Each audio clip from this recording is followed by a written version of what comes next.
Hello everybody, welcome to the ESI Digest, where we run through the biggest esports business related news stories of the week. I'm your host, Tom Daniels, the sub-editor of Esports Insider, and today's ESI Digest we're going to be covering FaZe Clan naming MoonPay as its official cryptocurrency and NFT partner, Psyonix naming ESL and DreamHack as its Rocket League Championship Series esports partner, Immortals securing a crypto partnership with Fetch.ai, Manny Pacquiao launching his own gaming and esports brand called Team Pacquiao GG, and finally we're going to be talking about the Global Esports Games unveiling its partners for its inaugural event. So, let's get into the digest. So let's kick off with the first story, and that is that North American esports organization FaZe Clan has announced a partnership with cryptocurrency payments infrastructure provider MoonPay. As a result of the partnership, both entities will collaborate on a series of content and media activations. Moreover, FaZe Clan will also use MoonPay's infrastructure for its forthcoming NFT and digital goods initiatives. Alongside MoonPay, FaZe Clan will also develop a digital goods business called FaZe Forever, and according to the release, the business will be centered around three core pillars, which is curating and collecting,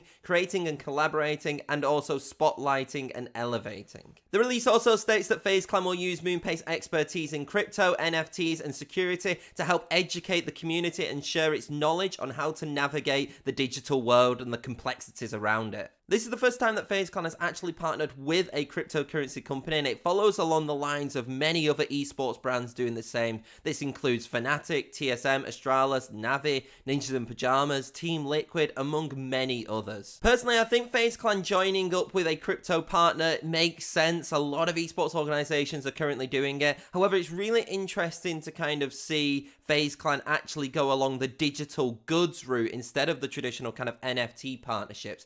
It'll be really intriguing to actually see what these digital goods will be, what FaZe Forever will exactly be, and kind of the initiatives which go alongside that. So while this is a crypto partnership in essence, I do think that the emphasis on kind of other sectors of the crypto industry are very interesting. Moving on now, and ESL and DreamHack has announced a multi-year partnership with game developer Psyonix for the Rocket League Championship Series. Now, the partnership does follow on from a previous arrangement made between DreamHack and Psyonix in 2020, but in this new deal, according to the release, as the series' esports partner, DreamHack and ESL will collaborate to operate RLCS competitions and also produce its official broadcast. What's quite interesting in the announcement is that the deal will also focus on bringing RLCS competitions to more regions. Now, this includes MENA, APAC, and Sub-Saharan Africa. In addition, ESL and DreamHack will also support the commercialization of the RLCS. Now, according to the release again, this includes providing new brand opportunities for engagements and partnerships, while also bringing in new media partners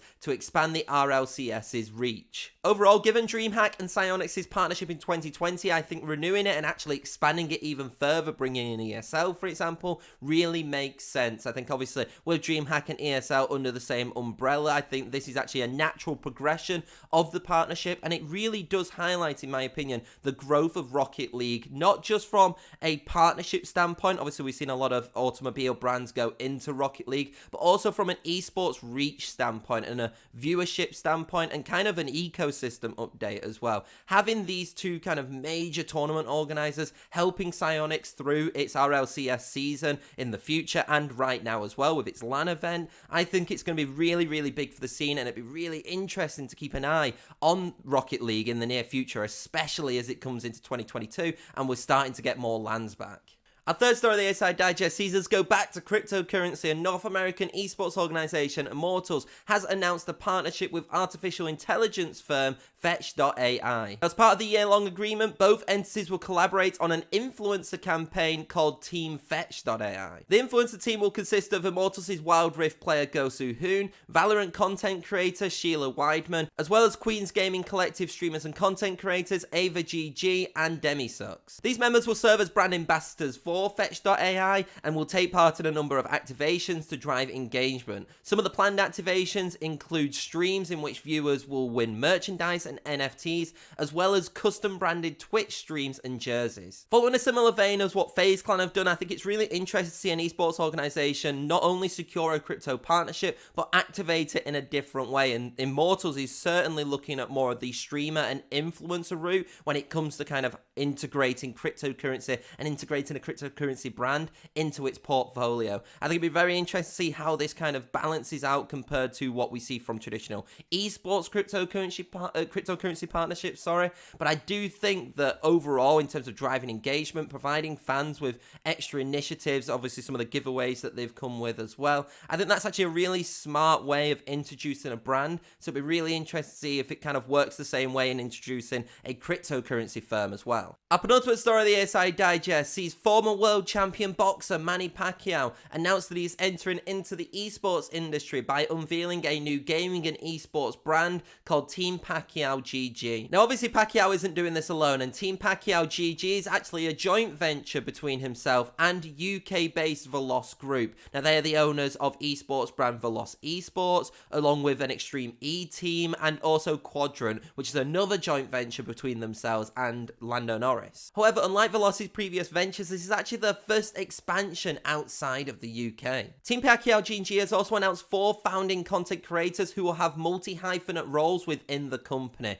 Now, for more details about who those are and the roles which each one of them will be doing alongside being content creators, I would check out our exclusive interview that we managed to do and our exclusive article that we managed to publish on esportsinsider.com. Compared to other esports athletes joining the esports industry, from the start, Team Pacquiao GG will not be launching a pro roster, nor will it be actively looking for one anytime soon. This is part of the brand's long-term strategy to build its brand community around events and content. As I said, there are so much more details that I can't really cover right now, which are in the article, so I would recommend you do check it out. However, as like an overall conclusion to everything, I think this is actually a really smart business decision from Pacquiao to enter into the esports industry. We've seen a lot of sports athletes actually go into the esports industry recently, along the likes of Jesse Lingard, David De Gea, among many others as well. But what I think is really smart is they're actually starting to build a community and a brand first before just launching straight into esports. Now, I do hope that as soon as that community and that momentum has been gained, that they go straight into esports after that, because I think it's a logical step. However, when you have someone like Veloz, who is also in this joint venture as well, and we've seen kind of the likes of success with Quadrant right now in recent years, or in recent months really, I think it's actually smart to go down this route right now.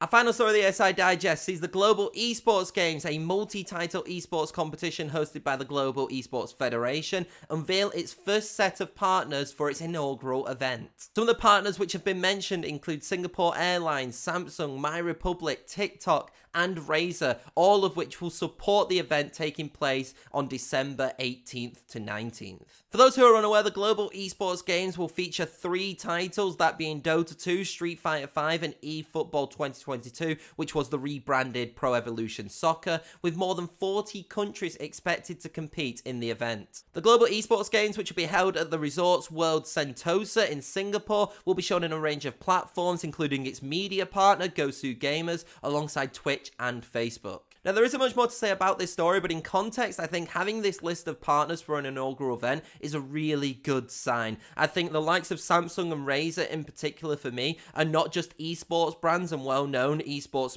sponsors, but are actually just well-known globally as well. So having those attracted brands into your tournament, I think hopefully should bring a little bit more eyes, and hopefully as well, it should enhance the Global Esports Games as a whole. Already, they've announced the next 2 locations, so this is obviously going to be annual, and it'd be really interesting to actually see how this performs. And it's getting closer to it. It's in December, so I'm really looking forward to see what the viewership looks like for this event is as well. And that's it for this week's ESI Digest. If you do want to catch up on any of the stories that I have covered, then don't forget to head over to Esports Insider's website. If you do want to follow us, then don't forget to follow us on LinkedIn, Twitter, Facebook, subscribe on YouTube, and wherever you are listening to me on right now. But until then, I'll see you next week.